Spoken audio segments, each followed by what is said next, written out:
సాంకేతిక కారణాలు ఎదురైతే తప్ప పోలవరం ప్రాజెక్టు ఫేజ్ 1 2027 పుష్కరాలకు ముందే పూర్తి చేస్తామని ముఖ్యమంత్రి చంద్రబాబు ప్రకటించారు. ప్రాజెక్టు నిర్వాసితులకు పునరావాసం కల్పించిన తర్వాతే నీళ్లు విడుదల చేస్తామని స్పష్టం చేశారు.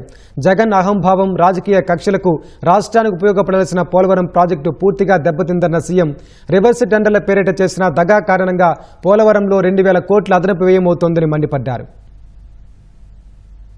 పోలవరం ప్రాజెక్టును చూస్తే తెలియని బాధ వేస్తోందని సీఎం చంద్రబాబు ఆవేదన వ్యక్తం చేశారు. ప్రాధాన్య క్రమంలో ప్రాజెక్టును పరుగులు పెట్టించి 72% పూర్తి చేస్తే వైసీపీ అనాలోచిత నిర్ణయాలతో అగమ్య గోచరంగా మార్చేసిందని సీఎం మండిపడ్డారు.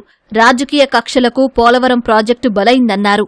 పోలవరం పనులు సందర్శించిన సీఎం ఎక్కడికక్కడ అధికారులకు కీలక సూచనలు చేశారు. అనంతరం ప్రాజెక్టు పనులపై అధికారులతో సమీక్షించారు. అహంభావం, అసమర్థ నిర్ణయాలతో జగన్ ప్రాజెక్టులో కొత్త సమస్యలు సృష్టించారన్నారు.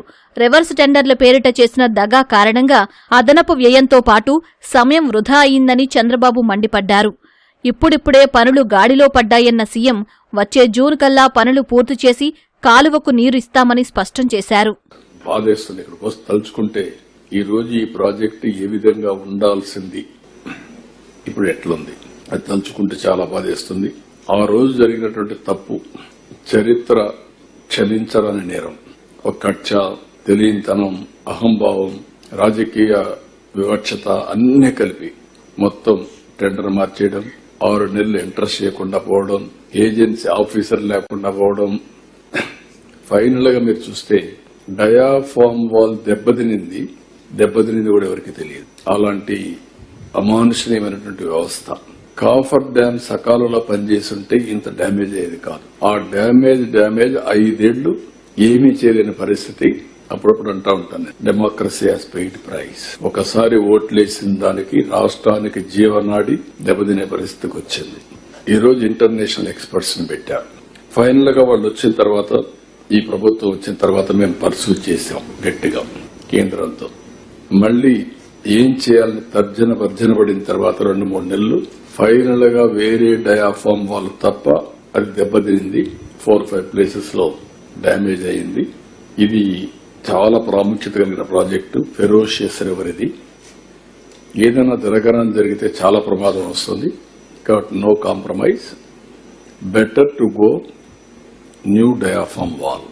వర్క్ స్టార్ట్ అయింది. 440 కోట్ల రూపాయలతో పనైనటువంటి డయాఫామ్ వాల్ రివర్స్ టెండర్ అనే పేరు పెట్టి రాజకీయ కక్షతో మొత్తం ప్రాజెక్టు పైన కక్ష తెచ్చుకునే పరిస్థితికి వచ్చారు.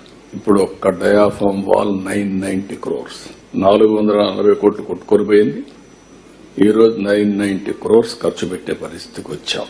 2020 కావాల్సిన ప్రాజెక్టు మళ్లీ కేంద్రం పూర్తిగా డబ్బులు ఇచ్చి ఇవన్నీ చేసినా కూడా ఇది 2027 డిసెంబర్ పోయే పరిస్థితి వచ్చింది. అదర్ వర్క్స్ అన్ని డిసెంబర్ 26కు పూర్తి చేస్తాం. ఒక్క ఈసీఆర్ఎఫ్ క్యాప్ 2 మెయిన్ డ్యామ్, ఈ డ్యామ్ మాత్రం 2027 డిసెంబర్ పెట్టారు. ఈసీఆర్ఎఫ్ లేట్ అయినా నీళ్లు మాత్రం వాడతాం. ప్రాక్టికల్ గా మీరు గుర్తుపెట్టుకోవాల్సింది 26 జూలై నుంచి నెక్స్ట్ సీజన్ నుంచి నీళ్లు ఇస్తాం. పోలవరం నిర్వాసితుల సమస్యలన్నీ తీరుస్తామన్న సీఎం పునరావాసం, భూసేకరణ, జల విద్యుత్ ప్రాజెక్టును వైసీపీ ప్రభుత్వం సకాలంలో పూర్తి చేయకపోవడం వల్ల ప్రాజెక్టుకు తీవ్ర నష్టం వచ్చిందన్నారు. పోలవరం ప్రాజెక్టు 45.72 మీటర్ల ఎత్తు వరకు నిర్వాసితులను గుర్తించే ప్రక్రియ చేపట్టాలని అధికారులను ఆదేశించారు. ఈ ప్రాజెక్టు సకాలంలో పూర్తి చేయకపోవడం వల్ల అందరికన్నా తానే ఎక్కువ బాధపడుతున్నానని సీఎం అన్నారు. ఏం చేయాలన్న దిక్కుదోచిన పరిస్థితి. ఆ రోజు చూసినప్పుడు తలుచుకుంటే చాలా బాధ. ఓసారి ఒక ఇండస్ట్రీ పెట్టినప్పుడు ఎవరిని కూలిపోతే ఎట్లా బాధపడతారో ఆ విధంగా నేను చేసిన పని మారిగా అయిపోయిందని బాధపడ్డాను. దీన్ని మళ్లీ ట్రాక్ లో పెట్టిన తర్వాత మళ్లీ నేనే పూర్తి చేస్తున్నాను అన్నప్పుడు ఒక సాటిస్ఫాక్షన్ లైఫ్ లో. ఒకసారి బాధ, ఒకసారి ఆవేదన, ఒకసారి నిర్వీర్యం కూడా. ఏంటి ఇట్లా అయిపోయింది. మళ్లీ ఇప్పుడు ఒక ఆశ, ఓకే డ్యామేజ్ జరిగింది, మళ్లీ రికవర్ చేస్తున్నాం అనే పరిస్థితికి వచ్చాం. తప్పకుండా ఈ ప్రాజెక్టు పూర్తవుతుంది. దీన్ని ఆధారంగా తీసుకుని ఉత్తరాంధ్ర సుజల స్రవంతి, పోలవరం బనకచర్ల అనుసంధానం, ఈ 2 జరిగితే జీవితానికి ఒక పరమార్థం ఉంటుంది. I'm confident will do it. సమస్యలన్నీ పరిష్కరించి గోదావరి పుష్కరాల నాటికి పోలవరం ప్రాజెక్టు పూర్తి చేయడంతో పాటు పాపికొండలు, ఐలాండ్లను కలుపుకుని ధవళేశ్వరం వరకు పర్యాటక సర్క్యూట్ అభివృద్ధి చేయనున్నట్లు సీఎం తెలిపారు.